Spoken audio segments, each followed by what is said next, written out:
Good afternoon दोस्तों, एक बार फिर से आप सभी का स्टडी 91 परिवार में बहुत बहुत स्वागत है। और चलिए जल्दी से आप सभी लोग जुड़ जाइए क्योंकि इस समय बज चुका है 12 और 12 बजे हमारी क्लास चलती है रीजनिंग की। और रीजनिंग का प्रैक्टिस सेशन हम लोग जो लेकर चल रहे हैं उसमें से आप सभी लोग देख पा रहे होंगे कि यहाँ पर लिखा हुआ है वीडियो पैट, इसके बाद यूपीएसआई और यूपीपी। ठीक है, और मैं आपको बता दूं कि जितना मैंने यहाँ पर लिखाया है बहुत सोच समझ कर लिखाया है। ये दिमाग से आप सब बिल्कुल निकाल दीजिएगा कि सर ने जो है सब कुछ डाल दिया है। दोस्तों मेरा पूरा का पूरा प्रयास है कि सारा का सारा यूपी ट्रिपल एससी जो स्टेट गवर्नमेंट के एग्जाम हैं वो सारे के सारे कवर हो जाए और हर सेट में कुछ ना कुछ मैं चेंजेस करके लेकर आपके सामने आ रहा हूं।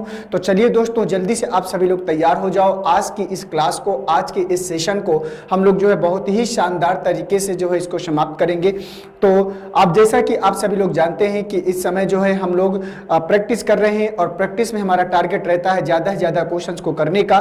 तो आप सभी लोग तैयार हो जाइए और जितने बच्चे जुड़े हुए हैं सभी लोग बेटा एक बार वीडियो को लाइक और शेयर कर दीजिए जिससे ज़्यादा से ज़्यादा बच्चे जुड़ सकें। और इस समय देख पा रहे होंगे कि इस समय त्यौहार का टाइम है और त्यौहार के टाइम पे आप लोगों के अंदर एक अलग सी एक्साइटमेंट रहती है। बहुत से बच्चे जो बाहर रहकर पढ़ाई करते हैं अपने घर की ओर चले जाते हैं और घर में जाने के बाद मुझे नहीं लगता कि कोई बच्चा क्लास कर पाता है या करते हैं। बहुत से कम बच्चे होते हैं जो एक्टिव होते हैं और घर पर जाकर भी कहीं ना कहीं अपने लिए टाइम निकाल लेते हैं। और वैसे भी घर पर जाने के बाद आप लोग सिर्फ घूमते ही हैं, पढ़ाई तो बहुत दूर की बात है, पढ़ने का तो मन ही नहीं करता होगा।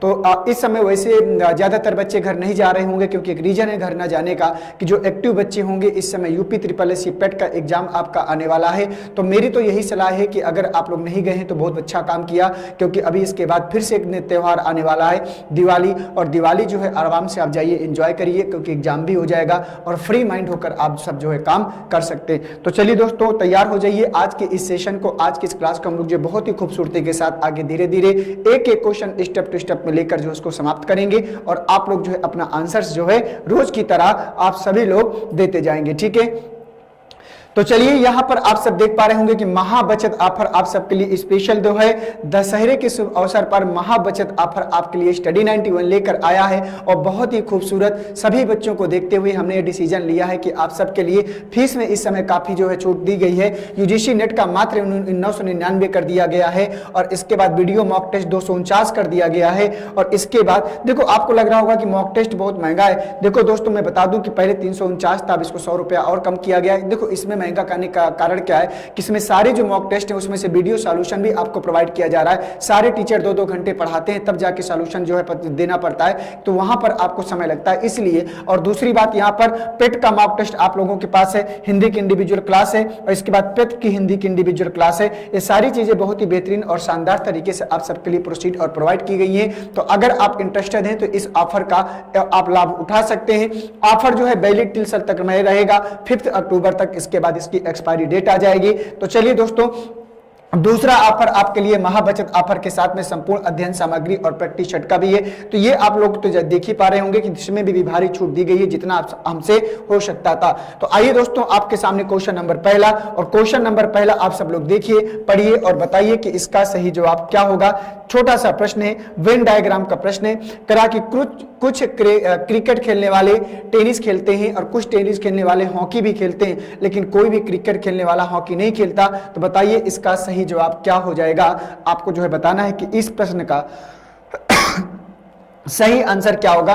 बहुत ही शानदार प्रश्न है। उसने कहा कि कुछ क्रिकेट खेलने वाले कुछ टेनिस खेलने वाले, कह रहा कुछ क्रिकेट खेलने वाले टेनिस खेलते हैं और कुछ टेनिस खेलने वाले हॉकी भी खेलते हैं, लेकिन कोई क्रिकेट खेलने वाला हॉकी नहीं खेलता। तो आपको क्या करना है कि यहाँ पर क्रिकेट को और हॉकी को क्या करना है, दूर रखना है। तो क्रिकेट खेलने वाले टेनिस खेलते हैं, हॉकी खेलने वाले भी टेनिस खेलते हैं, तो आपको क्या करना है, टेनिस को आपको बीच में रखना है। कुछ टेनिस खेलने वाले क्रिकेट भी खेलते हैं, कुछ टेनिस खेलने वाले हॉकी भी खेलते हैं, लेकिन क्रिकेट खेलने वाले हॉकी नहीं खेलते। तो इसका जो सही डायग्राम बनेगा वो ऑप्शन नंबर ए जाएगा। तो आप सब देख लीजिए कि आप लोगों ने क्या कमेंट में आंसर दिया है। बहुत ही खूबसूरत प्रश्न था। तो चलिए दोस्तों उम्मीद करता हूं कि शुरुआत आपकी अच्छी है और शुरुआत अच्छी है तो इसी प्रकार से इसको जो है आज का दिन शुभ होगा आप सबके लिए, क्योंकि एक अलग से एक्साइटमेंट, अलग ऊर्जा के साथ आप लोग आए होंगे, ऐसा मुझे खूब आप लोगों से उम्मीद है। तो चलिए आइए अब क्वेश्चन नंबर दूसरे पर चलते हैं। तो क्वेश्चन नंबर दूसरा आप सबके सामने है। करा के निम्न आरेख का अध्ययन कीजिए और इन प्रश्नों का उत्तर दीजिए। तो सभी आकृतियों में आने वाली संख्या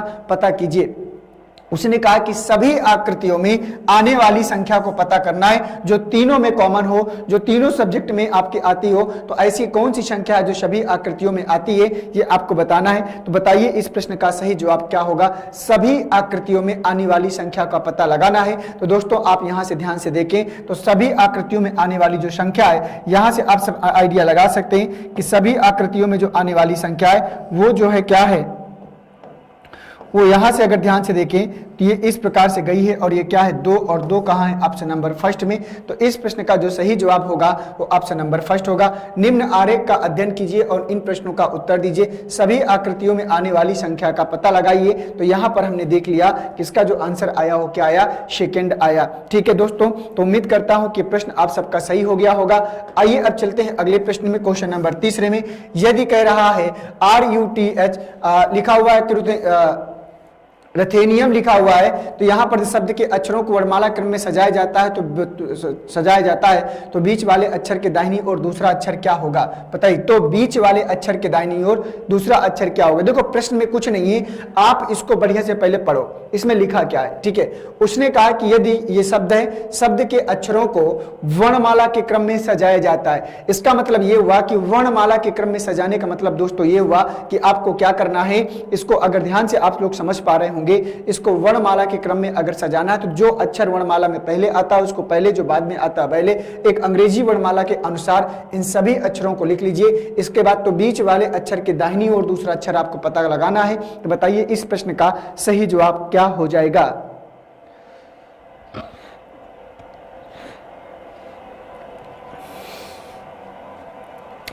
तो देखिए R की प्लेस वैल्यू कितनी होती है 18, U की प्लेस वैल्यू 21, T की 20 होती है, H की 8, E की 5 और N की 14, I की 9, U की 21, M की कितनी होती है 13। ठीक है, अब सबसे पहले इनको वर्णमाला के क्रम में हमें क्या करना है, सजाना है। तो सबसे पहले क्या आएगा, 5 आएगा, 5 सबसे छोटा है तो सबसे पहले क्या आएगा, E आएगा। ठीक है, और E के बाद अगर देखा जाए तो 6, 7, 8, तो यहाँ पर क्या आएगा, H आएगा। 8 से बड़ा क्या दिख रहा है यहाँ पर, 8 से बड़ा यहाँ पर 9 दिख रहा है तो I आएगा। ठीक है, 9 से बड़ा क्या है 10, 11, 12, 13 के लिए M आ जाएगा।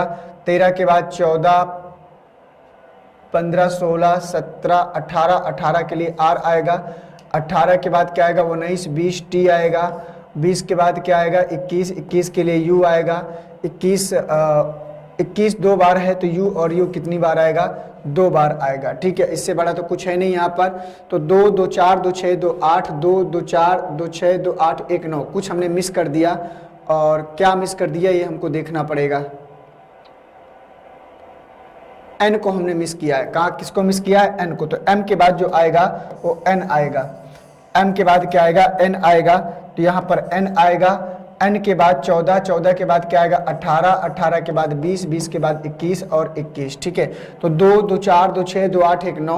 तो 2, 2, 4, 2, 6, 2, 8, 1, 9।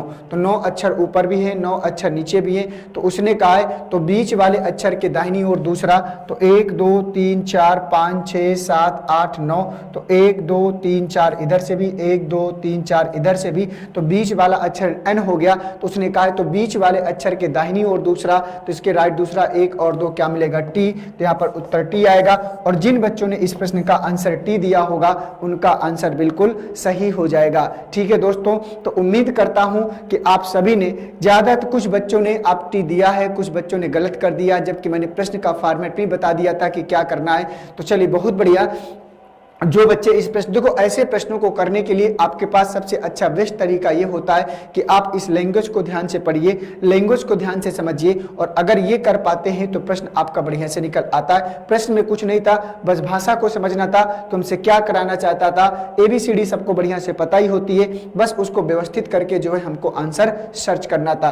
तो आइए चलते हैं अगले प्रश्न में। तो अगला प्रश्न दोस्तों आपकी स्क्रीन पर आ चुका है। कह कि जिस प्रकार चक्रवात का संबंध प्रति चक्रवात से है उसी प्रकार बाढ़ का संबंध है, उसी प्रकार बाढ़ का संबंध है। कुल मिलाकर प्रश्न थोड़ा सा मिस टाइप किया है। जिस प्रकार चक्रवात का संबंध प्रति चक्रवात से है, तो कह रहा है कि उसी प्रकार बाढ़ का संबंध किससे है, ये आपको बताना है। जिस प्रकार चक्रवात का संबंध प्रति चक्रवात से होता है, उसी प्रकार बाढ़ का संबंध किससे होगा। भाई देखो, चक्रवात का विलोम होता है प्रति चक्रवात। इतनी बात तो आप सबको समझ में आ ही गई होगी कि चक्रवात का विलोम होता है प्रति चक्रवात। उसी प्रकार बाढ़ का विलोम क्या होगा? सूखा होगा। बाढ़ का विलोम क्या होगा? सूखा होगा। बहुत ही बढ़िया प्रश्न था। अगर आपको पता था कि चक्रवात का विलोम प्रति चक्रवात होता है तो बाढ़ का विलोम क्या होगा? सूखा। बाढ़ आएगी तो बाढ़ का अपोजिट क्या होता है? सूखा होता है। तो चौथा वाला इस प्रश्न का क्या होगा? सही जवाब होगा। था ना छोटा सा प्रश्न, लेकिन ये तभी कर पाएंगे आप जब आपको इसका मतलब पता होगा, रिलेशन को आप जोड़ पाएंगे, तभी पॉसिबल हो पाएगा। इसमें आपके लिए ना कोई फार्मूला है ना कोई ट्रिक है। तो ये जान लीजिए कि आपकी कॉमन जानकारी को भी यहां से निकाल कर देखता है कि आपकी कॉमन जानकारी कितनी है। चलिए चलते हैं अगले प्रश्न में। तो अगले प्रश्न में चलने से पहले दोस्तों आप सब पहले देख लीजिए, यूजीसी नेट का पेपर फर्स्ट का कंप्लीट कोर्स आप सबके लिए प्रोवाइड किया गया है और इसमें छूट भी दी गई है। ये आपको पता है कि 2199 की छूट को वहां पर देख पा रहे थे कि 999 कर दिया गया था। आइए चलते हैं अगले प्रश्न में। क्वेश्चन नंबर 5वां है, शुक्र जिस प्रकार पृथ्वी से है उसी प्रकार बुध से है। आपको बताना है जिस प्रकार शुक्र का संबंध पृथ्वी से है उसी प्रकार बुध से संबंध क्या होगा, ये आपको बताना है। बताइए इसका सही जवाब क्या होगा?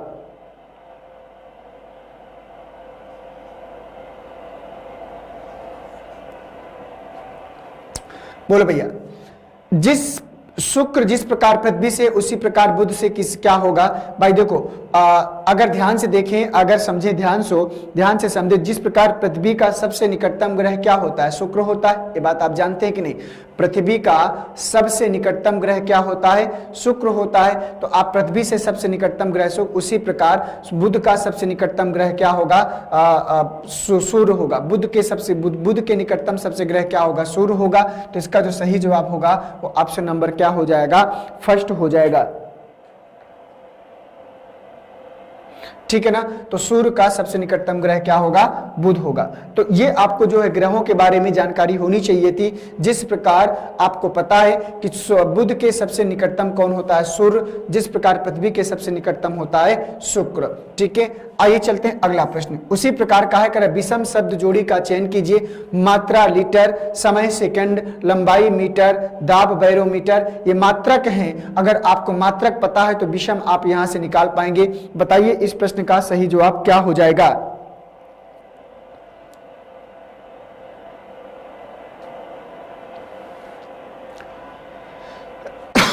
चलिए, जिस प्रकार मात्रा का मात्रक लीटर होता है आप सबको पता है, समय का मात्रक सेकंड होता है, लंबाई का मात्रक मीटर होता है, दाब का मात्रक आपको बताना है, दाब का मात्रक क्या होता है? बैरोमीटर नहीं होता। दाब का मात्रक क्या होता है आप सबको पता होगा। लंबाई का मात्रक मीटर होता है, समय का मात्रक सेकंड होता है, समय का मात्रक सेकंड, मात्रा का लीटर होता है, लंबाई का मीटर होता है। लेकिन दाब का जो मात्रक होता है वो बैरोमीटर नहीं होता। दाब का मात्रक क्या होता है? पास्कल होता है। क्या होता है? पास्कल होता है। ये बात आप सबको पता होनी चाहिए कि दाब का मात्रक क्या होता है? पास्कल होता है। बोलो जानते हैं कि नहीं? देखो, मात्रा का मात्रक लीटर होता है, समय का मात्रक सेकंड होता है, लंबाई का मात्रक मीटर होता है, लेकिन दाब का मात्रक बैरोमीटर नहीं होता। दाब का मात्रक क्या होता है? पास्कल होता है। बोलो होता है कि नहीं होता है? अब याद आ गया होगा आप सभी को। आइए चलते हैं अगले प्रश्न में। अगला प्रश्न आपके सामने है, निम्नलिखित श्रृंखला में से ऐसे कितने टी हैं जिनके तुरंत पहले पी है लेकिन तुरंत बाद में एस नहीं है? बताइए इस प्रश्न का। ऐसे प्रश्न इस समय एग्जाम में ट्रेंड बना हुआ है ऐसे प्रश्नों को पूछने का, और उम्मीद करता हूं कि जिस भी एग्जाम में आप बैठोगे तो ऐसा प्रश्न हो सकता है कि आपके एक क्वेश्चन आपको यहां से देखने को मिल जाए। चलो बता दो।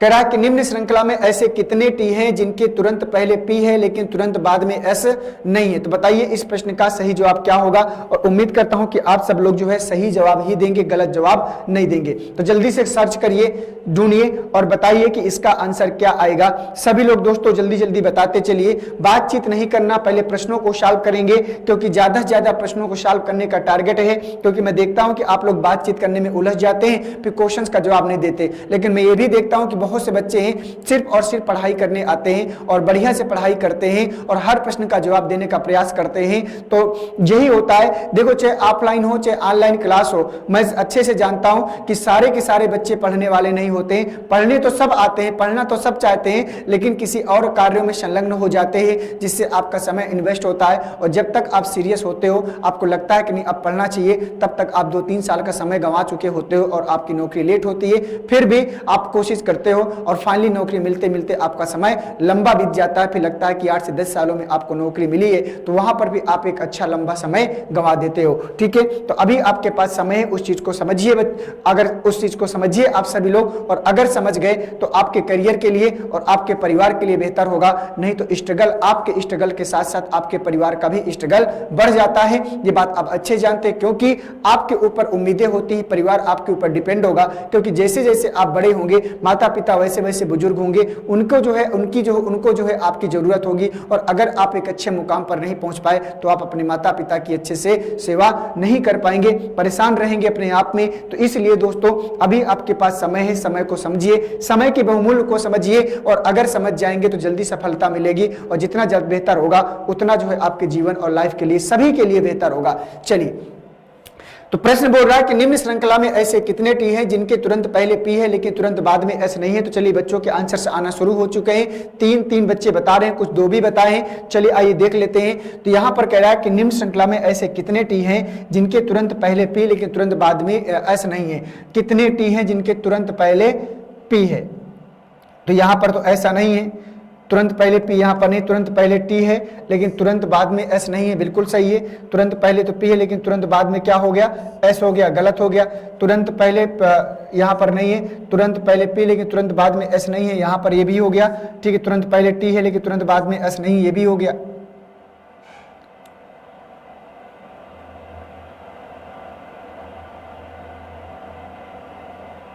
ये नहीं होगा। ठीक है, तो देखो उसने क्या कहा है, ध्यान से समझो, 1 2 और ये 3, 1 2 3 और 4। उसने कहा कि निम्न श्रृंखला में ऐसे कितने टी हैं जिनके तुरंत पहले पी है लेकिन तुरंत बाद में एस नहीं है। कितने टी हैं जिनके तुरंत पहले पी लेकिन तुरंत बाद में एस नहीं है। तुरंत पहले कितने टी हैं जिनके तुरंत पहले पी लेकिन तुरंत बाद में यहाँ एस आ गया। कितने टी हैं जिनके तुरंत पहले पी नहीं है।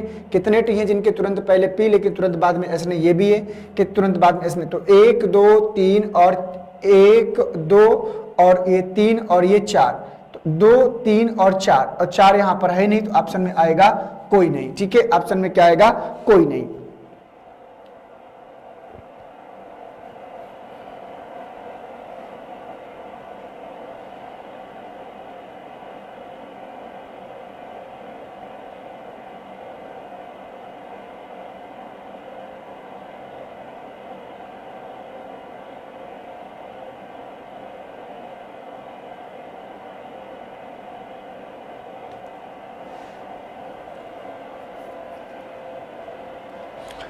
आइए चलते हैं अब अगले प्रश्न में, देखते हैं कि अगला प्रश्न इसका क्या होगा।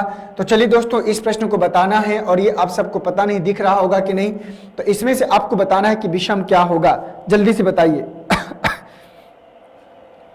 तो अगर इस बिंदु को देखें तो ये बिंदु क्या हो रहा है कि 45 डिग्री यहां से घूम के गया ऊपर दक्षिणावर्त, फिर यहाँ से 45 डिग्री घूमा दक्षिणावर्त, फिर यहाँ से 45 डिग्री घूमा दक्षिणावर्त, फिर यहाँ से क्या करेगा 45 डिग्री दक्षिणावर्त घूमेगा। तो बताइए कि इसका सही जवाब क्या हो जाएगा, आप सबको बताना है। ए होगा, बी होगा, सी होगा या डी होगा। तो यहाँ से घूमेगा तो यहाँ पर आएगा, और ये कहाँ है, ऑप्शन नंबर सी में। तो चलिए अगर दिख रहा हो तो ठीक है, ऑप्शन नंबर सी आएगा।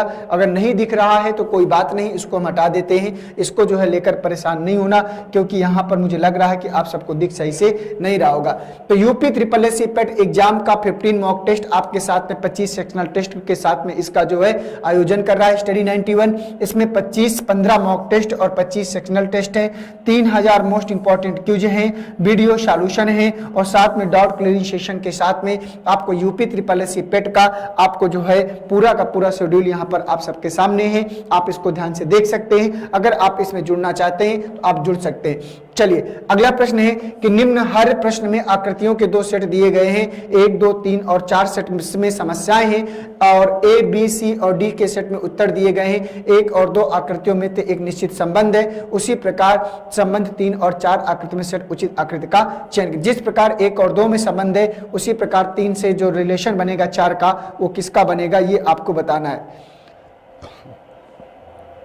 तो अगर दोस्तों ध्यान से देखिए तो यहाँ पर 1 2 3 और 4 लाइनें खींची गई है, 1 2 3 और 4।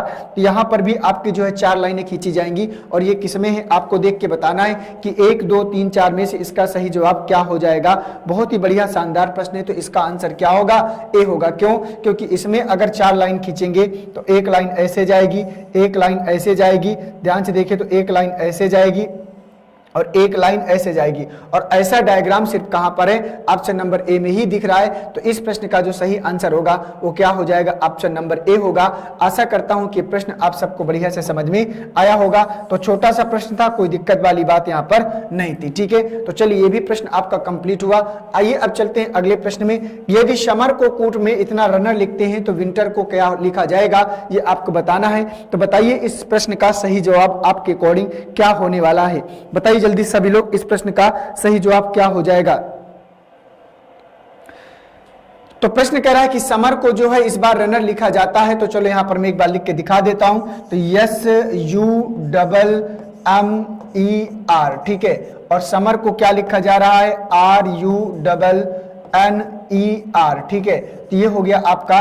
तो S की प्लेस वैल्यू 19 है, U की प्लेस वैल्यू 21 है और M की प्लेस वैल्यू 13 है, M की प्लेस वैल्यू 13 है, E की 5 है और R की कितना है, 18 है। ठीक है, इधर आए तो R की प्लेस वैल्यू 18 है, U की 21 है, N की 14 है, N की 14 है, E की 5 है और R की कितनी है, 18 है। तो अगर दोस्तों यहाँ पर ध्यान से देखें, अगर आप यहाँ से इसको ध्यान से देखने का प्रयास करें तो 19 में अगर 18 लाना है तो यहाँ पर एक कम करना पड़ेगा। 21 में अगर जो है 22 लाना है तो यहाँ प्लस 0, यहाँ कोई चेंजमेंट नहीं किया।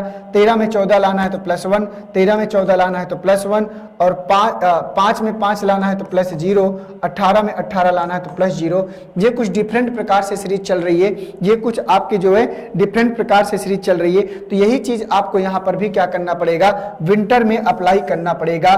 तो WINTER, ठीक है। W की प्लेस वैल्यू 23 है, I की 9 है, N की 14 है, T की 20 है, E की 5 है और R की कितनी आएगी, 18 आएगी। आंसर दो जल्दी जल्दी, आप सभी लोग कमेंट बॉक्स में आंसर दो, बातचीत मत करो। कुछ बच्चों ने अभी आंसर दिया है। चलिए, तो पहले यहां पर आपको -1 करना है, फिर यहां पर +0 करना है, +1 करना है, +1 करना है, फिर यहां पर +0 करना है, फिर यहां पर +0 करना है।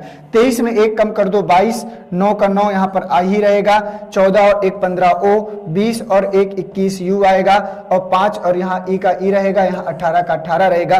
तो VIOU, तो कहां पर गया, VIOUER, तो VIOUER और ये कहां है, ऑप्शन नंबर सेकंड में। तो इस प्रश्न का जो सही जवाब होगा तो क्या हो जाएगा, ऑप्शन नंबर सेकंड हो जाएगा। तो उम्मीद करता हूं कि ये प्रश्न आप सबने बढ़िया से कर लिया होगा। बहुत ही बढ़िया शानदार प्रश्न था दोस्तों। तो आइए अब देखते हैं अगला प्रश्न कि यहाँ पर इस प्रश्न का अगला सही जवाब क्या होने वाला है।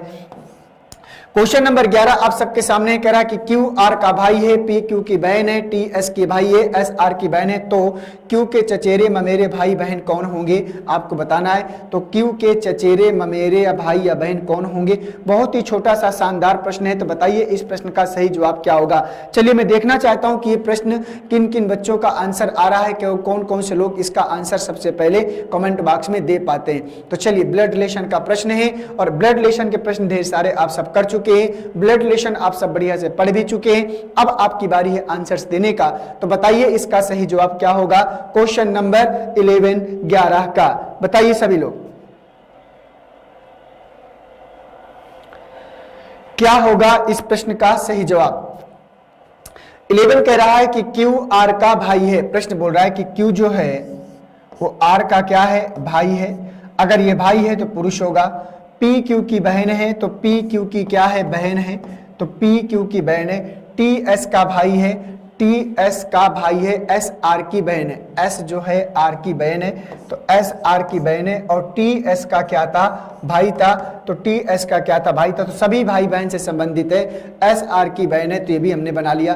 तो Q के चचेरे ममेरे भाई बहन कौन है, तो चचेरे ममेरे या भाई या बहन कौन है। तो कह रहा Q के भाई, Q के भाई कौन है। तो Q के जो भाई होंगे वो क्या होंगे, P होगा, P होगा, S होगा, R होगा। Q R का भाई है, P Q की बहन है, ये हो गया। T S का भाई है, S R की बहन है। तो सभी तो भाई बहन हैं। तो Q के भाई बहन कौन है, तो क्यू के भाई बहन है कौन कौन, PST, ST भी है, PT भी है। तो ये प्रश्न थोड़ा सा पूछना क्या चाह रहा है, क्योंकि आंसर तो हम लोगों ने बना लिया है लेकिन सही से नहीं मिल पा रहा है ना। तो ये प्रश्न क्या है, फॉल्ट है, ये प्रश्न क्या है, फॉल्ट है। क्यों, क्योंकि जो पूछना चाह रहा है, देखो प्रश्न सही टाइप है, ऐसा नहीं क्योंकि प्रश्न सही टाइप है, कभी कभी क्या होता है कि क्वेश्चंस ही गलत मतलब होते हैं, उसमें से कोई दिक्कत नहीं, प्रश्न में कोई गलती नहीं, टाइप करने में कोई गलती नहीं, प्रश्न बिल्कुल सही टाइप है लेकिन प्रश्न गलत है। जैसे कभी कभी एग्जाम में भी ऐसे प्रश्न आ जाते हैं कि उनका आंसर सही से नहीं मिल पाता, ये उन्हीं से में है। और ये प्रश्न पता है, ये जब ऐसे प्रश्न एग्जाम में आते हैं तो ये प्रश्न का नंबर सभी को, ये हाईकोर्ट वाले प्रश्न है, कैसे वाले, हाईकोर्ट वाले, मतलब ऐसे ही प्रश्न लेकर लड़के हाईकोर्ट चले जाते हैं और कहते हैं भैया ये प्रश्न गलत है, इसका नंबर, या तो फिर आयोग बाद में क्या करता है कि प्रश्न को ही रद्द करता है, या तो फिर आप सभी को एक एक नंबर बढ़ाकर वो दे देता है, ये दो में से एक काम करता है। तो ये सिचुएशन वहीं पर यही बनने वाली है। ठीक है दोस्तों, तो आशा करता हूं कि यहां से ऐसा कोई आंसर हमको मिलने वाला नहीं है। आइए चलते हैं अगले प्रश्न में। क्वेश्चन नंबर 12, रीना सुनीता से आयु में 2 गुनी बड़ी है, 3 साल पहले वह सुनीता से 3 गुनी बड़ी थी, अब रीना कितने साल की है, बताइए। क्वेश्चन नंबर 12 बहुत ही शानदार प्रश्न है और देखते हैं कि किनका सबसे पहले यहां पर आंसर आता है। रीना जो है सुनीता की आयु में दुगनी बड़ी है। प्रश्न ने कहा है कि रीना सुनीता से आयु में क्या है, दुगनी बड़ी है, 3 साल पहले वह सुनीता से 3 गुनी बड़ी थी, अब रीना कितने साल की है, ये आपको बताना है। तो बताइए इस प्रश्न का सही जवाब क्या हो जाएगा।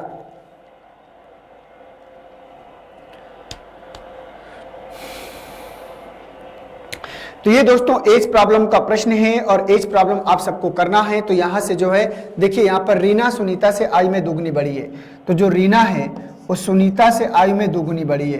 तो मान लीजिए अगर सुनीता x साल की है तो रीना कितने साल की हो जाएगी, क्योंकि आयु में 2 गुनी बड़ी है, 2 गुना तो 2x हो जाएगी। अब कह रहा 3 साल पहले, तो चलो दोस्तों 3 साल पहले चलते हैं, 3 वर्ष पहले चलते हैं। कहां चलते हैं, 3 वर्ष पहले चलते हैं। तो ये हो गया, रीना सुनीता से आयु में 2 गुनी बड़ी है, 3 साल पहले वह सुनीता से 3 गुनी बड़ी थी।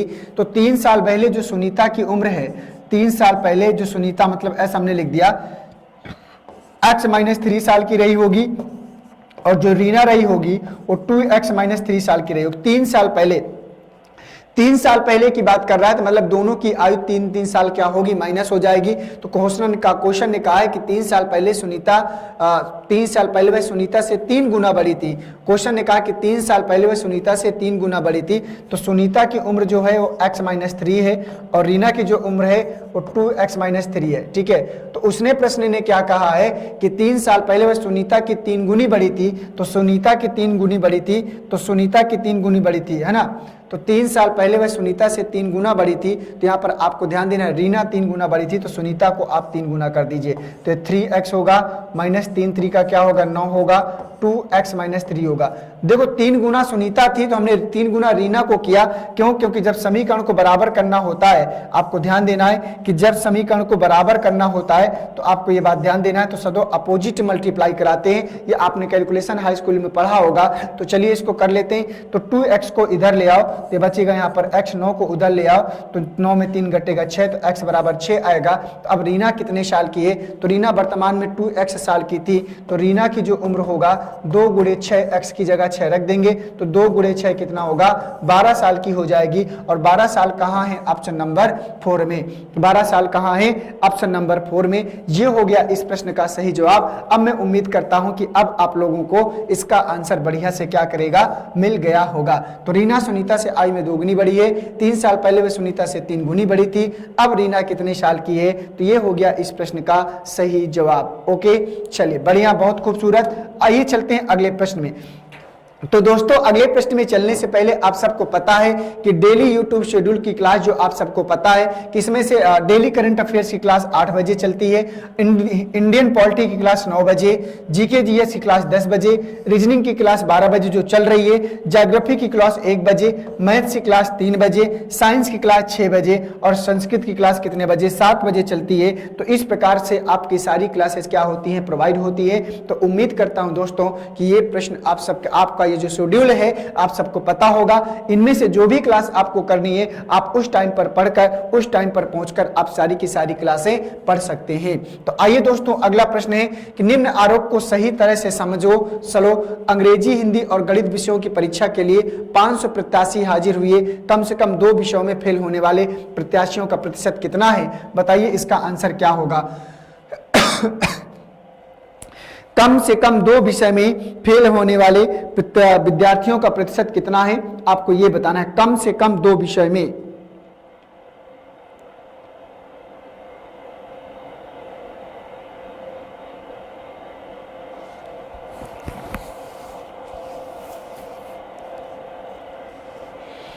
तो कम से कम का मतलब क्या होता है, पहले आपको यह समझना पड़ेगा कि कम से कम 2 विषयों में फेल होने वाले विद्यार्थियों की संख्या। तो कम से कम 2 विषयों में फेल होने विद्यार्थियों की संख्या, तो आपको ध्यान देना है कि कम से कम की जब बात करता है तो 2 से कम तो नहीं होगा, लेकिन जो अधिक होगा उसको आपको क्या करना पड़ेगा, लेना पड़ेगा। कम से कम मतलब कम से कम 2, भाई जैसे कह दिया जाए कम से कम 2 टॉफी मुझे चाहिए, भाई कम से कम 2 चाहिए, मतलब 2 से कम नहीं लूंगा, ज्यादा होगा ले लूंगा, ठीक है। तो इसका मतलब ये हुआ कि 2 विषय में तो 10 है यहाँ पर, प्लस 12 है, प्लस 12 है, और 3 विषय में कितने हैं, 5 है। तो 12 12 24, 24 10 34, 34 और 5 कितना हो गया, 39 हो गया। तो कम से कम 2 विषयों में फेल होने वाले विद्यार्थियों की संख्या, तो कम से कम 2 विषयों में फेल होने वाले विद्यार्थियों की संख्या 39 है। तो कह रहा है का प्रतिशत कितना होगा, टोटल कितने थे 500, तो 39 का आपको 500 प्रतिशत क्या करना होगा, निकालना होगा। तो 500 पूरे 100 कितना होगा, 100, 0 0 0 0 कैंसिल होगा। तो 5 सते 35 और 4 5 अठे 40, तो 7.8% आएगा। और 7.8% कहाँ है, ऑप्शन नंबर डी में। ऑप्शन नंबर डी इस प्रश्न का क्या होगा, सही हो जाएगा, ठीक है। तो कम से कम 2 विषयों में फेल होने वाले प्रत्याशियों का प्रतिशत निकालना है। क्या निकालना है, प्रतिशत निकालना है, किसका, 500 का। तो 39 में आपको निकालना है। तो 7.8% लोग क्या किए, इस एग्जाम में क्या करे हैं, फेल हो गए हैं। अंग्रेजी, हिंदी और गणित का जो टेस्ट था उसमें से जो है 7.8% बच्चे क्या हो गए, फेल हो गए। उम्मीद करता हूं कि प्रश्न आप सभी को बढ़िया से समझ में आ गया होगा। आइए दोस्तों, अब मैं लेकर चलता हूं अगले प्रश्न में। तो अगला प्रश्न है, ऐसी कौन सी संख्या है जिसमें उसको 13 बार जोड़ने से जोड़ 112 होता है? बताइए कि ऐसी कौन सी संख्या है जिसमें उसको 13 बार जोड़ने से जोड़ 112 प्राप्त होता है? कॉमन सेंस का प्रश्न है, बताइए। करा कि ऐसी कौन सी संख्या है जिसमें उसको 13 बार जोड़ने से जोड़ 112 होता है? 13 बार जोड़ने से, मान लो माना संख्या x है, संख्या कुछ मान लो, माना संख्या x है, माना संख्या x। ऐसी कौन सी संख्या, हमने कहा ऐसी संख्या x है, उसने कहा ऐसी कौन सी संख्या, हमने कहा ऐसी मान लिया हमने कि संख्या क्या है, x है, क्योंकि पूछ रहा है, हमें नहीं मालूम। ऐसी कौन सी संख्या है जिसमें उसको 13 बार जोड़ने, जिसमें ऐसी कौन सी संख्या जिसमें उसी को 13 बार जोड़ने पर तो 13x हो जाएगा। योगफल कितना प्राप्त होता है, 112। तो 13 और 1 कितना होगा, 14, 14x बराबर 112। तो 14 अट्ठे 112, x बराबर कितना आएगा, 8 आएगा। तो ऐसी संख्या क्या हो जाएगी, 8। 8 को आपको 13 बार जोड़ेंगे उसी को उसमें, तो आपका योगफल जो होगा आपका क्या होगा, 112 प्राप्त होगा। तो ऐसी संख्या क्या हो जाएगी, 8 हो जाएगी। देखिए कितना खूबसूरत प्रश्न था, एक अजीब एक्सपीरियंस वाला प्रश्न था छोटा सा, लेकिन आपको जो है एग्जाम अगर हाल में आ जाता तो मुझे उम्मीद है कि ऐसे प्रश्न आसान तो हैं लेकिन आपको लैंग्वेज समझ में नहीं आती कि पूछना क्या चाहता है, और फिर आप जो है बेसिक तरीके में जाते, 13 बार उसको जोड़ते, फिर जाकर चारों ऑप्शन चेक करते। और वहां मैं नहीं कहता कि आपने कर नहीं पाते, आसान था, कर सकते थे, लेकिन आप ज्यादा समय देकर यहाँ पर इस प्रश्न में आने वाले थे। तो ये तरीका सबसे बढ़िया होता है, छोटे छोटे प्रश्नों का जो छोटा छोटा तरीका होता है उसको समझना और जानना आप सबके लिए बहुत ही अनिवार्य होता है। क्वेश्चन नंबर 15, 1 घंटे का कितना भाग 1 सेकंड होता है? छोटा सा प्रश्न है, शानदार प्रश्न है, और मैं देखना चाहता हूं कि किस बच्चे का आंसर इसमें आता है। बोलो, जल्दी बोलो, मैं एक्साइटेड हूं आप सबके इस प्रश्न का आंसर देखने के लिए। 1 घंटे का कितना भाग 1 सेकंड होता है? 1 घंटे का कितना भाग 1 सेकंड होता है, आप सबको बताना है। तो बताइए दोस्तों, इसका सही जवाब क्या हो जाएगा? जल्दी से कमेंट बॉक्स में आंसर दीजिए सभी लोग, जल्दी से कमेंट बॉक्स में आंसर दीजिए सभी लोग, और बताइए कि इस प्रश्न का सही जवाब क्या हो जाएगा। 1 घंटे का कितना भाग 60 सेकंड होता है, ये आपको बताना है। तो बताइए जल्दी से इसका सही जवाब क्या होगा, आप सबको बताना है। 1 घंटे का कितना भाग 60 सेकंड होता है, ये आपको बताना है। भाई 1 आवर की अगर बात करें तो 1 आवर में होता है 60 मिनट। कितना होता है? 60 मिनट। और 60 जब मिनट होता है तो अगर 60 मिनट में अगर बात करें तो 60 मिनट में बात करें 60 मिनट होता है और 1 मिनट बराबर होता है कितने सेकंड के? तो 1 मिनट बराबर होता है, 1 मिनट में होता है कितना सेकंड? 60 सेकंड। 1 मिनट में 60 सेकंड, तो 60 मिनट में हो जाएगा। तो 60 मिनट में कितना सेकंड हो जाएगा? तो 60 मिनट में कितना होगा? तो यहां से हम क्या करेंगे? तो 60 गुणे 60 करा देंगे। 60 गुणे 60 कितना आएगा? 3600 आएगा। तो आ जाएगा 1/3600, 1/3600। और ये कहाँ है? ऑप्शन नंबर 4 में। तो चलिए देख लीजिए आप सभी लोग, छोटा सा प्रश्न था कि 1 घंटे का कितना भाग 1 सेकंड होता है? तो 1 घंटे कितना भाग 1 सेकंड होता है? तो 1 सेकंड बराबर होगा 1/3600, क्योंकि 1 घंटे में 60 मिनट, 1 मिनट में 60 सेकंड, तो 60 मिनट में 3600 सेकंड बनेगा। तो ये आपका जो आंसर होगा 3600 आ जाएगा। ठीक है, क्या आ जाएगा? 3600 आ जाएगा। आइए चलते हैं अगले प्रश्न में। Question number 16। एक आदमी दक्षिण की ओर 5 किलोमीटर चलता है और फिर वह दाहिनी ओर घूमता है। 3 किलोमीटर चलने के बाद वह बाईं ओर घूमकर 5 किलोमीटर चलता है। अब वह प्रारंभिक बिंदु से किस दिशा में है, ये आपसे पूछ रहा है। तो एक आदमी दक्षिण की ओर 5 किलोमीटर चलता है, तो एक आदमी जो है वो दक्षिण की ओर चलता है 5 किलोमीटर। तो ये हमने बना लिया कि एक आदमी दक्षिण की ओर 5 किलोमीटर चलता है, फिर वह दाहिनी ओर घूमता है। तो राइट साइड घूमेगा तो इधर आएगा, दाहिनी ओर घूमता है और कितना चलता है? 3 किलोमीटर चलता है। कितना चलता है? 3 किलोमीटर चलने के बाद वह अपनी बाईं ओर घूमकर 5 किलोमीटर चलता है। फिर यहाँ से वो अपनी बाईं ओर घूमता है और कितना चलता है? 5 किलोमीटर चलता है। अब वह अपने प्रारंभिक बिंदु से किस दिशा में है? तो प्रारंभिक बिंदु ये था, तो यहाँ से आपको ये वाली दिशा बतानी है। तो दक्षिण, तो पश्चिम, तो दिशा जो हो जाएगी दक्षिण पश्चिम। और दक्षिण पश्चिम आपका कहाँ है? ऑप्शन नंबर 4 में। तो जिन बच्चों ने ऑप्शन नंबर 4 इस प्रश्न का आंसर किया है उनका नंबर पूरा कंप्लीटली एक क्या हो गया? फिक्स हो गया। आपका आंसर फिक्स हो गया। अगर आपने दक्षिण पश्चिम किया है तो आपका आंसर फिक्स, और 1 नंबर के भी आप क्या हो गए? हकदार हो गए। आइए अब चलते हैं अगले प्रश्न में। तो अगले प्रश्न में चलने से पहले वीडियो री एग्जाम के बारे में आप लोग यहां समझ लो। वीडियो री एग्जाम का टॉप 15 मॉक टेस्ट आप सबके लिए विद वीडियो सॉल्यूशन के साथ में प्रोवाइड किया गया है। और जिन बच्चों का 2018 का री एग्जाम का वीडियो का मॉक टेस्ट देना है तो आप यहां से जुड़कर विद वीडियो सॉल्यूशन के साथ में इसको प्रोसीड कर सकते हैं। आइए क्वेश्चन नंबर 17 में। एक शाम सूर्यास्त के पहले रेखा और हेमा आपस में अभिमुख होकर बात कर रही थी। यदि हेमा की परछाई ठीक हेमा के दाहिनी ओर पड़ती है तो रेखा किस दिशा में अभिमुख है, मतलब किस दिशा में मुख करके खड़ी है, ये आपका प्रश्न है। तो बताइए इस प्रश्न का सही जवाब क्या हो जाएगा? जल्दी से बताइए सभी लोग, क्या होगा इस प्रश्न का? एक शाम, अगर शाम की बात है दोस्तों तो शाम के समय सूर्य होता है पश्चिम में, ये बात आप सबको पता है। शाम के समय सूर्य होता है पश्चिम में, और अगर सूर्य पश्चिम में होता है तो परछाई कहाँ जाती है? पूर्व में जाती है, ये बात आपको पता है। एक शाम सूर्यास्त के समय रेखा और हेमा आपस में अभिमुख होकर बात कर रही थी। यदि हेमा की परछाई ठीक हेमा के दाहिने, मान लो 2 लड़कियां हैं आपस में इस प्रकार खड़ी है, इसका लेफ्ट है, ये राइट है, इसका ये राइट है और ये लेफ्ट है।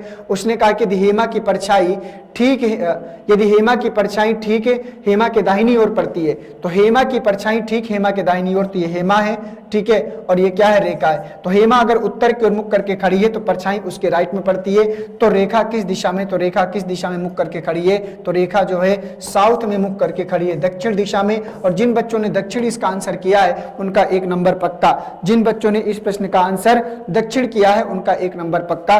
तो ये आपका परछाई से रिलेटेड प्रश्न था, और ये आपको पढ़ने को मिलता है डायरेक्शन में, और डायरेक्शन में शैडो वाले प्रश्न मिलते हैं। और जिन बच्चों ने साउथ किया है, देखो ये ऐसे प्रश्न है अगर आपको इनका कॉन्सेप्ट नहीं पता है तो प्रश्न आप नहीं कर सकते। एक बात जैसे मैंने बताया कि परछाई सदैव सूर्य के अपोजिट डायरेक्शन में बनती है। सूर्य अगर सुबह के समय पूर्व में होता है और शाम के समय पश्चिम में होता है। ऐसे कितने 4 हैं जिसके पहले 7 लेकिन बाद में 3 नहीं है? ऐसे कितने 4 हैं जिसके पहले 7 है लेकिन बाद में 3 नहीं है? तो बताइए इस प्रश्न का सही जवाब क्या हो जाएगा? ध्यान से देखेंगे तभी आंसर कर पाएंगे। कह रहा कि ऐसे कितने 4 हैं जिनके पहले 7 है लेकिन बाद में 3 नहीं है? ऐसे कितने 4 हैं जिनके पहले 7 लेकिन बाद में 3 नहीं है? एक तो आपको ये दिख रहा होगा, आगे ढूंढते चलिए सभी लोग। इसके बाद ऐसे कितने 4 हैं जिनके पहले 7 है लेकिन बाद में 3 नहीं है? एक 4 यहां पर मिलेगा। ऐसे कितने 4 हैं जिनके पहले 7 लेकिन बाद में 3 नहीं? एक ये मिलेगा। ऐसे कितने 4 हैं जिनके पहले 7 लेकिन बाद में यहाँ पर 3 आ गया। ऐसे कितने 4 हैं जिनके पहले 7 लेकिन बाद में 3 नहीं है, तो मिल गया 1 2 3 और 4 कहाँ है? ऑप्शन नंबर फर्स्ट में। तो अगर क्वेश्चन नंबर 18 का आपने फर्स्ट किया है तो आपका आंसर बिल्कुल सही हो जाएगा। ठीक है, आपका आंसर बिल्कुल सही हो जाएगा। आशा करता हूं कि प्रश्न आप सब लोगों ने 4 बताया होगा। ठीक है दोस्तों, तो चलिए आइए चलते हैं अब अगले प्रश्न में। अगला प्रश्न आपका यहां से देख पा रहे होंगे, क्वेश्चन नंबर 19 कह रहा है कि रमन विद्यालय की बस उसके घर से बिठाती है, यह दाईं ओर 2 बार मुड़ती है और फिर बाईं ओर मुड़ती है तथा विद्यालय पहुंच जाती है। यदि विद्यालय पहुंचने के समय बस का मुख दक्षिण दिशा की तरफ था तो रमन घर से निकलने के पश्चात उसका मुख किस दिशा में था, ये आपको बताना है। तो बताइए इस प्रश्न का सही जवाब क्या हो जाएगा। बहुत ही खूबसूरत शानदार प्रश्न है। इस प्रश्न का आंसर बताइए जल्दी से क्या होगा। रमन के विद्यालय की बस उसके घर से बिठाती है, तो मान लो कौन सी दिशा में चलती है शुरू में हमें नहीं पता। यह दाईं ओर 2 बार मुड़ती है, क्या करती है? दाईं ओर 2 बार मुड़ती है और फिर बाईं ओर मुड़ती है और फिर विद्यालय पहुंच जाती है। यदि विद्यालय पहुंचने के समय बस का मुख दक्षिण दिशा में था, कौन सी दिशा में था? साउथ में था, तो ये हो गया। तो एक राइट एक लेफ्ट को कैंसिल करता है। जब अंत की दिशा देता है और प्रारंभ की पूछता है तो जो बचता है उसका आपको अपोजिट घूमना है। तो राइट का अपोजिट लेफ्ट, तो साउथ से एक बार आपको लेफ्ट घूमना है। तो यहाँ से लेफ्ट घूमेंगे तो कौन सी दिशा में पहुंचेंगे? पूर्व, और पूर्व कहाँ है? ऑप्शन नंबर फर्स्ट में। तो जब बस रमन के घर के तरफ से चली सी, जब रमन की बस घर से चली थी तो उसका मुख कौन सी दिशा में था? पूर्व दिशा में था। तो अगर आपने इसका आंसर पूर्व बताया है तो आपका आंसर बिल्कुल क्या होगा? सही हो जाएगा। ठीक है दोस्तों, तो अगर आपने आंसर पूर्व बताया है तो आपका आंसर क्या होगा? सही होगा। तो 19 का जो आंसर आएगा वो पहला आएगा। आइए अब चलते हैं अगले प्रश्न में, क्वेश्चन नंबर 20 में। निम्नलिखित अचरांकी श्रृंखला को जारी रखने के लिए प्रश्न चिन्ह के स्थान पर कौन सी संख्या आएगी, ये आपको बताना है। तो बताइए प्रश्न चिन्ह के स्थान पर कौन सी संख्या आएगी, ये आप सबको बताना है। बताइए इसका सही जवाब क्या होगा। एक छोटा सा प्रश्न है और आशा करता हूं कि प्रश्न आप सभी लोग बढ़िया से कर पाओगे, और जब कर पाओगे तभी जो है इसका आंसर भी आप सब जो है आएगा। ठीक है,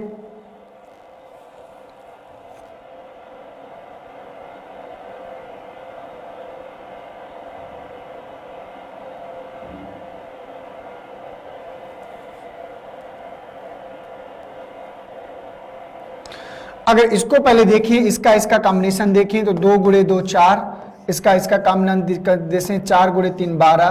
तो अगला जो आएगा 12 × 4 कितना आएगा? 48 आएगा। 12 × 4 कितना आएगा? 48। अब इसका देखें तो 2 और बी और ई, तो 2 और 3 5 + 3 होगा, और इसके बाद 3 और 5 कितना होगा? 9 होगा, है ना। 5 और 4 9, 5 और 4 9। ई की वैल्यू 5 है तो 5 और 4 9 होगा। तो अगली जो आपकी बारी आएगी 3 और 4, तो 9 और 5 कितना होगा? 14, और 14 के लिए क्या होगा? n होगा, तो 48 n आएगा। तो यहाँ पर देखिए अगर ध्यान से, तो 9 2 11, अगर इसको ध्यान से देखें 9 2 11 और 11 4 15 और 15 6 18, नहीं 9 2 11, 11 4 15, 4 2 9 8, 15 8 23,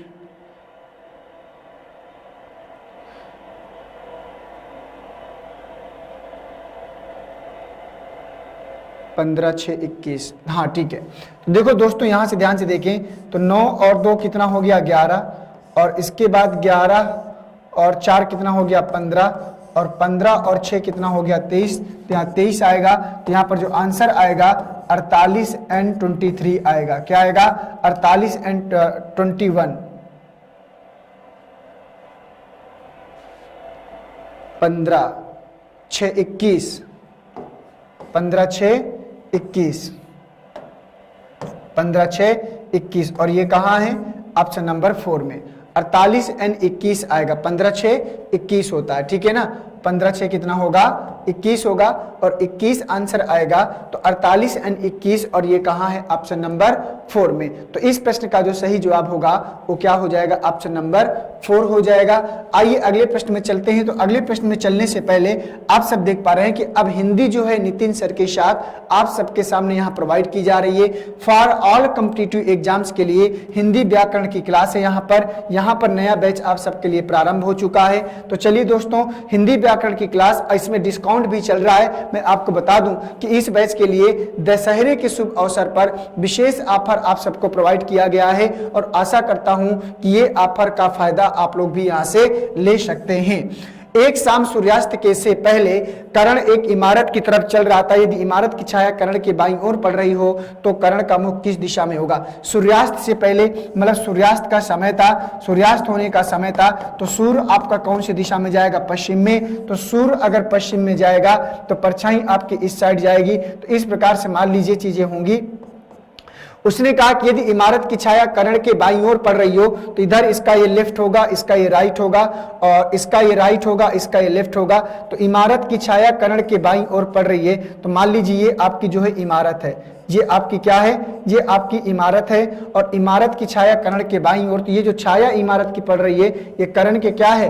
बाईं ओर पड़ रही है और ये मान लीजिए आपकी इमारत है। तो कह रहा है तो कर्ण का मुख किस दिशा में होगा? तो कर्ण का मुख दक्षिण दिशा में, और दक्षिण का है ऑप्शन नंबर 4 में। ऑप्शन नंबर 4 में। तो इस प्रश्न का जो आंसर आएगा वो साउथ आएगा, दक्षिण आएगा। अगर आपने दक्षिण दिशा को हिट कराया है तो आपका प्रश्न बिल्कुल सही हो जाएगा। आइए चलते हैं अगले प्रश्न में, क्वेश्चन नंबर 22 में। नीचे दिए गए अक्षरों को संख्या से चिन्हित किया गया है। संख्याओं के सही अनुक्रम का चयन करें जिसके अनुसार अक्षरों की व्यवस्था करके एक अपूर्ण शब्द बनाया जा सकता है। तो बताइए इनमें से क्या अपूर्ण शब्द बनाया जा सकता है? तो यहां से क्या बन सकता है आपको बताना है। बताइए जल्दी से, इससे आप क्या बना सकते हैं? इसको क्रम से लगाइए और बनाइए। इससे क्या बनेगा? तो इससे अगर बनेगा SALUTE, क्या बनेगा? सैल्यूट। S का नंबर कितना है? 5 है। A का नंबर कितना है? 2 है। L का नंबर कितना? 1 है। U का नंबर कितना है? 4 है। और T का नंबर कितना है? 3 है। और E का नंबर कितना है? 6। तो 5 2 1 4 3 6, 5 2 1 4 3 6, और ये कहाँ है? ऑप्शन नंबर सेकंड में। तो जिन बच्चों ने इसका ऑप्शन नंबर सेकंड आंसर दिया होगा उनका नंबर बिल्कुल सही हो जाएगा।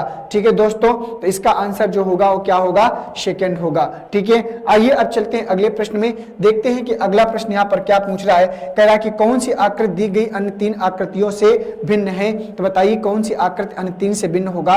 इसमें सारा का सारा क्रॉस है, इसमें भी क्रॉस है, इसमें भी सीधा सीधा क्रॉस है, लेकिन इसमें सी में देखिए बिल्कुल डिफरेंट चला जा रहा है। तो इसका जो आंसर होगा ना वो सी वाला होगा। क्या होगा? सी वाला। बोलो समझ आया कि नहीं आया? बहुत ही छोटा सा प्रश्न था, इसमें कोई खास प्रॉब्लम नहीं थी। तो यहाँ पर देख पा रहे होंगे, लेकिन इसमें कुछ डिफरेंट प्रकार से जो है क्रॉस किया गया है। तो ये इसका क्या होगा? सही आंसर हो जाएगा। अगले प्रश्न में आ जाइए। उस आरेख को पहचाने जो दिए गए वर्गों के बीच सर्वश्रेष्ठ संबंध को दर्शाता है। जानवर, कुत्ते और पालतू जानवर। बताइए इसका सही जवाब क्या होगा? जानवर, कुत्ते और पालतू जानवर का सही डायग्राम क्या बनेगा? ये आप सबको बताना है। सभी लोग बताइए।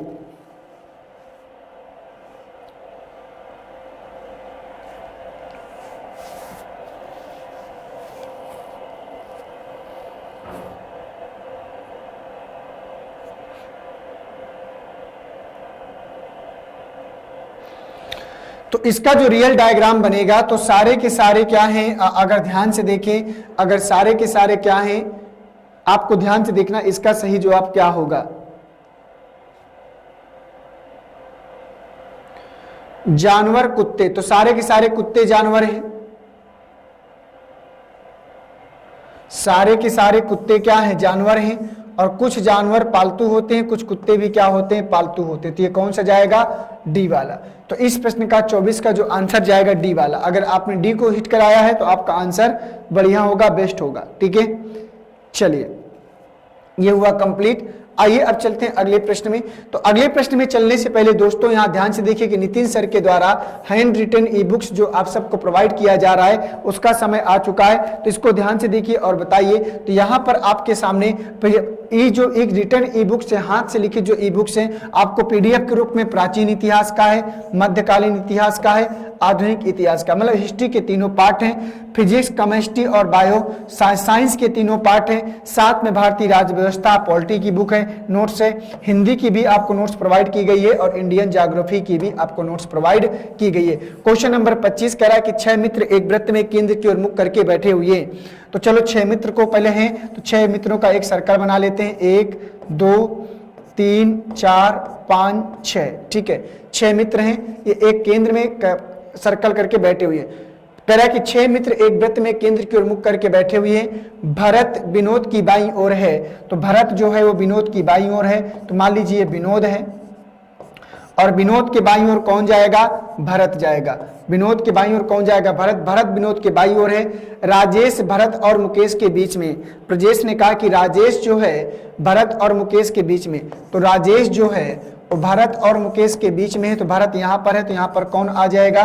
मुकेश आ जाएगा। इसका सही जवाब ये होगा कि राजेश भरत और मुकेश के बीच में है। जयंत विनोद और नरेंद्र के बीच में है, तो जयंत जो है विनोद और नरेंद्र के क्या है? बीच में। तो जयंत विनोद और नरेंद्र के बीच में है, तो यहां पर कौन आएगा? नरेंद्र आएगा। तो पांचों 6 व्यक्ति जो थे हमने बैठा लिया। कह रहा है मुकेश के बाईं ओर कौन बैठा है, तो मुकेश कहाँ? ये है, तो मुकेश के बाईं ओर कौन बैठा है? अगर ध्यान से देखें नरेंद्र, और नरेंद्र कहाँ है? ऑप्शन नंबर 4 में। तो इस प्रश्न का जो सही जवाब आएगा वो क्या आएगा? नरेंद्र आएगा। तो मुकेश के बाईं ओर कौन है? तो मुकेश के बाईं ओर कौन बैठा है? नरेंद्र बैठा है। आशा करता हूं दोस्तों कि ये प्रश्न आप सबका बढ़िया से क्लियर हो गया होगा। ठीक है, तो चलिए क्वेश्चन नंबर 25 जो श्रृंखला थी हमारी वो क्या हो गई? आज का क्लास यहीं समाप्त करेंगे। 25 क्वेश्चनों का जो श्रृंखला था वो आज की कंप्लीट हो गई है। तो दोस्तों जितने बच्चे जुड़े हुए हैं सभी लोग एक बार वीडियो को लाइक करके जाइएगा। मैंने आपसे आज बातचीत ना करके ज्यादा से ज्यादा प्रश्नों को कराने का प्रयास किया है, क्योंकि मैं चाहता हूं कि कभी ना कभी जो है आपका जो टारगेट है पहले हमें उसको कंप्लीट करना है, और जब इसको कंप्लीट करेंगे तो बातचीत के लिए तो हमारे पास ढेर सारा अवसर है। आपका सिलेक्शन होगा तो स्पेशल बैठ के बातचीत की जाएगी और बढ़िया साथ में समय भी स्पेंड किया जाएगा आप सभी के साथ। तो ठीक है दोस्तों, थैंक यू आप सभी को। सभी लोग खुश रहिए और अपने साथ साथ में पढ़ाई के साथ साथ में अपना त्यौहार का भी एंजॉय करते रहिए। मिलते हैं आप सबसे एक नेक्स्ट क्लास में कल जो है दोपहर के 12 बजे। ठीक है, थैंक यू आप सभी को गुड आफ्टरनून। जय हिंद, वंदे मातरम।